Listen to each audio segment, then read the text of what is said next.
சகோ நியூஸ் பார்த்தீங்களா? கிருஷ்ணகிரி தொகுதியில் நாம் தமிழர் கட்சியினுடைய பொறுப்பாளர்கள் உறுப்பினர்கள் மொத்தமாக 500 பேர் கட்சியை விட்டு விலகிறதா பேட்டி கொடுத்துருக்காங்க.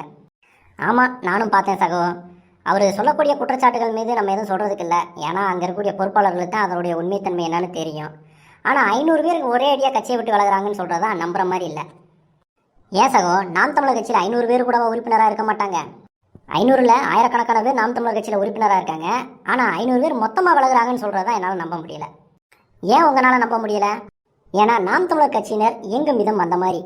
நாம் தமிழர் கட்சிக்கு ஓட்டு போடுற யாரும் வெளிப்படையாக நான் நாம் தமிழர் கட்சிக்கு ஓட்டு போட்டேன்னு சொல்ல மாட்டாங்க. நாம் தமிழர் கட்சியினுடைய ஓட்டர்ஸ் எல்லாமே ஸ்லீப்பர் செல் மாதிரி தான், ரொம்பவே அமைதியாக இருப்பாங்க. எந்த ஒரு பூத்துலையும் நாம் தமிழர் கட்சிக்கு யார் யார் ஓட்டு போட்டாங்க அப்படின்னு சொல்லி கண்டுபிடிக்கிறது ரொம்ப கஷ்டம். ஏன்னா யாருமே வெளிப்படையாக சொல்லவே மாட்டாங்க. ஓ அப்படியா? அப்படித்தான். நாம் தமிழர் கட்சிக்கு தமிழ்நாடுல இருக்கக்கூடிய அனைத்து தொகுதியிலையும் சராசரியாக பார்த்தீங்கன்னா 15,000 20,000 வாக்குகள் இருக்குது. ஆனால் ஒவ்வொரு தொகுதியும் உறுப்பினர்கள் எவ்வளோ பேர் இருக்காங்கன்னு கேட்டிங்கன்னா 2,000 3000 பேர் தான் இருப்பாங்க.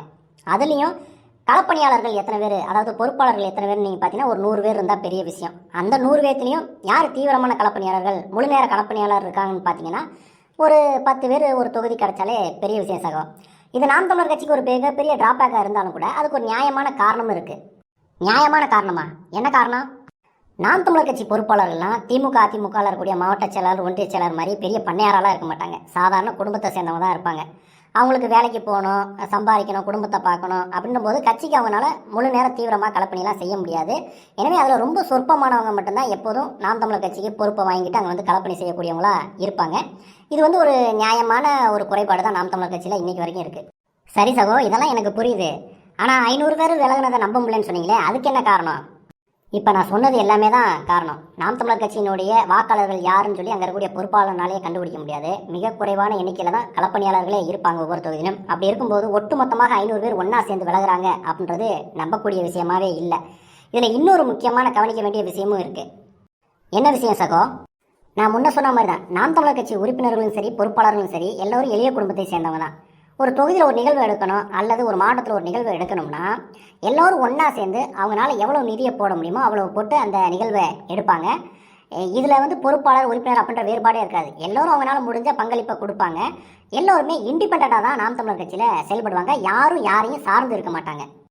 சரி சகோ, இது எல்லாருக்கும் தெரிஞ்ச விஷயம் தானே? தெரிஞ்ச விஷயம்தான். ஆனால் கவனிக்க வேண்டிய முக்கியமான விஷயமும் அதுதான். இப்போ திமுக அதிமுக போன்ற கட்சிகள் எடுத்துக்கிட்டிங்கன்னா மிகப்பெரிய செல்வந்தர்களும் பண்ணையார்களும் மட்டும்தான் அங்கே மாவட்ட செயலாளராகவும் ஒன்றிய செயலாளராகவும் இருப்பாங்க. அவங்க தான் அந்த கட்சிக்கு நிறைய செலவு பண்ணிக்கிட்டு இருப்பாங்க. அவங்கள சார்ந்து ஒரு தொண்டர் கூட்டமும் இருக்கும். ஏன்னா அந்த தொண்டர் கூட்டத்துக்கும் அவங்க தான் படி அளக்கக்கூடிய முதலாளியாக இருப்பாங்க. எனவே அந்த பண்ணையாருக்கு கட்சியில் ஏதாவது ஒரு முரண் இல்லை ஏதோ ஒரு பதவி கொடுக்கல அப்படின்றதுக்காக அவர் கட்சியை விட்டு வெளியே போகிறாரு இல்லை வேற ஒரு கட்சியில் சேர போகிறாரு அப்படின்னா அவரை சார்ந்து இருக்கக்கூடிய அந்த தொண்டர்களும் அவங்களோட வெளியே போவாங்க. இதைத்தான் நம்ம அடிக்கடி பார்த்துக்கிட்டு இருக்கோம். ஆமாம் சகோ, இதெல்லாம் திமுக அதிமுகவில் அடிக்கடி நடக்கிறது தானே.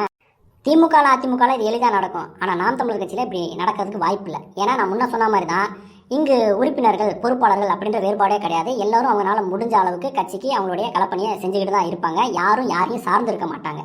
அதனால தான் நாம் தமிழர் கட்சியில் ஒரு பொறுப்பாளர் வெளியே போகிறாங்க அப்படின்னா அவரை பின்பற்றிக்கிட்டு எல்லா உறுப்பினர்களும் வெளியே போயிடுவாங்க அப்படின்றதுக்கு எந்த விதமான உத்தரவாதம் கிடையாது. இப்போ இந்த கிருஷ்ணகிரி பிரச்சனை எடுத்துக்கிட்டால் கூட அவர் பின்னாடி உட்காந்துக்கூடிய ஒரு அந்த 5-6 பேர் அவர் கூட வெளியே வந்திருக்கலாம். அதை தாண்டி 500 பேர் வெளியே வந்திருக்காங்க அப்படின்னு சொல்வதற்கெல்லாம் வாய்ப்பே கிடையாது. அதெல்லாம் என்னால் நம்பக்கூடிய விஷயமாவும் இல்லை. அப்போ 500 பேர் விலகி இருக்கிறதுக்கு வாய்ப்பே இல்லையா? வாய்ப்பே இல்லைன்னு தான் சொல்லுவேன். இதற்கு முன்னாடி கூட நிறைய பிரபலமான நாம் தமிழர் கட்சி பொறுப்பாளர்கள் கட்சியிலேருந்து விலகி மற்ற கட்சிக்கு போயிருக்காங்க.